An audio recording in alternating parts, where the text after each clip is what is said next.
पुरस्कार घर की गुड़िया।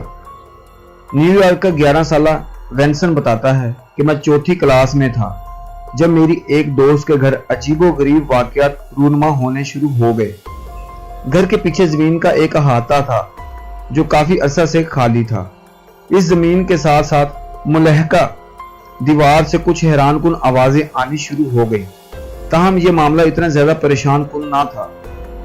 5वीं जमात में मेरे साथ कोई भी पुरस्कार वाकया पेश नहीं आया, लेकिन जो ही हम 6ठी जमात में पहुंचे तो मैंने एक भूत को देखा।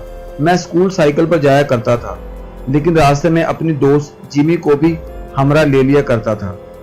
एक दिन सुबह मैं जिमी के घर के बाहर खड़ा इसका इंतजार कर रहा था कि अचानक मैंने खिड़की से जिमी के कमरे में झांका। कमरे की लाइटें बुझी हुई थी, हर तरफ अंधेरा था। अचानक ही तमाम लाइटें जल पड़ी और खिड़की से मुझे कुछ नजर आया। वो चीज इंसानों जैसी मखलूक थी जो पीले रंग के तौलिए में लिपटी हुई थी। मैं इसे सिर्फ एक आंख से देख रहा था, इसलिए इसके खदोखाल पर ज्यादा गौर नहीं कर सका। थोड़ी देर बाद लाइटें बुझ गईं और वो गायब हो गई। मैं जानता था कि वो जिमी नहीं है, क्योंकि 2 मिनट कबल ही वो यूनिफॉर्म पहनकर घर से बाहर आ गई थी।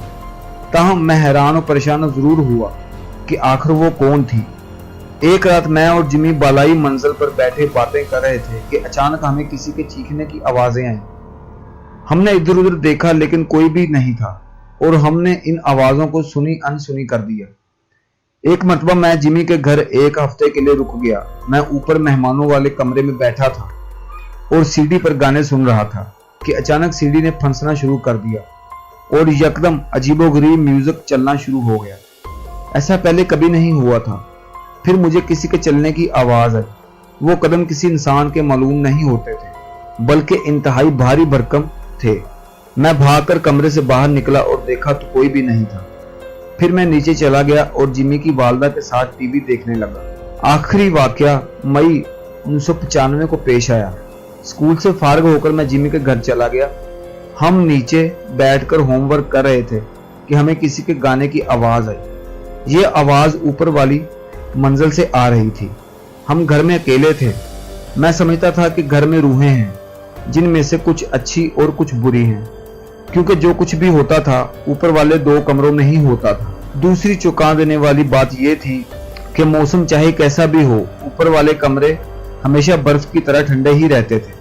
इस सारी बात का जिमी को भी अंदाजा था और वो समझती थी कि ऊपर वाले कमरे में कोई भूत नहीं, बल्कि एक बूढ़ी खातून की बनी हुई गुड़िया का भूत था जो इसकी वालदा ने बरसों पहले खरीदी थी।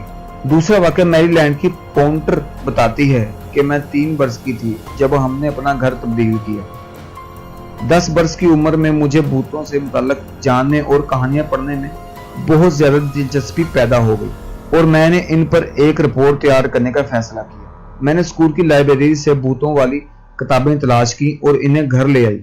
इस दौरान ही मेरे साथ अजीबोगरीब किस्म के वाकयात पेश आने लगे, हालांकि इससे कबल कभी कुछ नहीं होता था। एक दिन मैंने घर में किसी के भागने की आवाज सुनी जो खाने वाले कमरे की तरफ गया। मैंने सारा वाकया अपनी अम्मी को बताया, ताहम इन्हें मुझ पर यकीन नहीं आया। एक रात हम इकट्ठे बैठकर खाना खा रहे थे कि हम दोनों ने वही आवाज दोबारा सुनी और हम खौफजदा हो गए।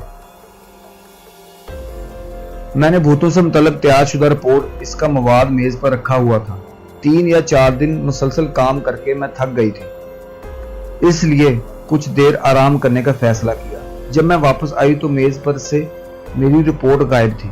मैंने समझा कि शायद अम्मी ने मुझे तंग करने के लिए मेरी रिपोर्ट को छुपा दिया है, लेकिन इस दौरान अम्मी बावर्ची खाना में अपना काम कर रही थी और वैसे भी इन्होंने इस मामले से लाइल्मी ज़ाहिर की। हमने पूरे घर में तलाश किया तो वो मुझे मेरी रिपोर्ट जूतों के नीचे से मिली। ये घर बालकल नया था, इस वजह से इस किस्म के वाक़यात हमारे लिए परेशानी का बायस बन रहे थे।